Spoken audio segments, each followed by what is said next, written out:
गुवाहाटी नोगोरमानि जालुकबारि पुलिस थाना आरो मालिगाव पुलिस आउटपस्टनि WGPDनि मोनसे स्पेशल अपारेशन हानजाया सेबनानै मोन 32 साबुन केसाव 364 ग्राम हेर'इन हमनो हायो। मोनसे स्रोद सुलुंनि बिथा खालामनानै पुलिसनि स्पेशल अपारेशन हानजाया 37 नं हादरारि राजा लामायाव सेबनानै AS 18 AC 6959 नम्बरनि ट्राकआव मोनो हेर'इनखौ। हमनो मोननाय हेर'इननि हाथाइ बेसेना 3.5 कौटि रांनि जागोन होनना मिथिहोदों। पुलिसनि हानजाया हेर'इनजों लोगोसे सानै सुबुंखौ हमनो हायो।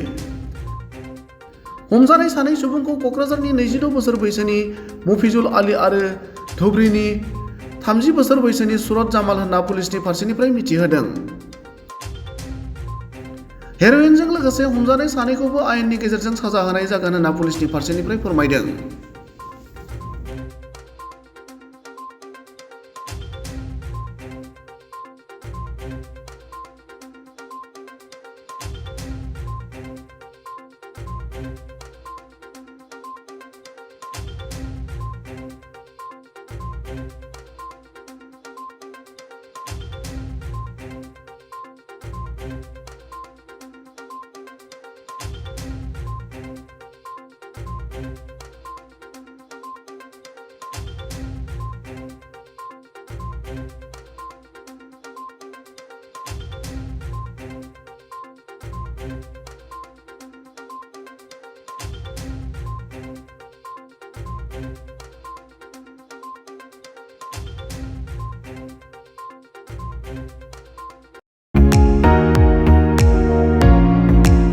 खुलुमबाय।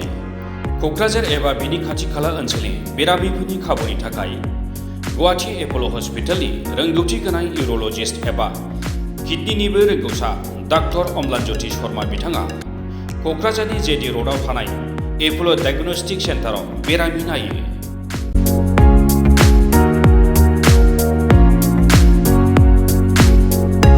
जायफोर बेरामिहा हासुनायनि जेंना जेरै हासुदैया एसेल' गनाय, खनले खनले हासुनो ओंखारनाय, हासुनाय समाव आलौनाय, थामहिनबा किडनियाव अन्थाइ जानाय, किडनिनि टिउमार, केन्सार, प्रस्टेटनि जेंना एबा प्रस्टेटिक केन्सार, टिउमार, आइजो आरो गथ'फोरनि हासुनायाव जेंना जानाय एबा इउर'लजिकेल जायखिजाया जेंनानि थाखाय स्क्रिनाव होनाय फन नम्बराव नोंथांमोनहा कन्टेक्ट खालामनो हागोन।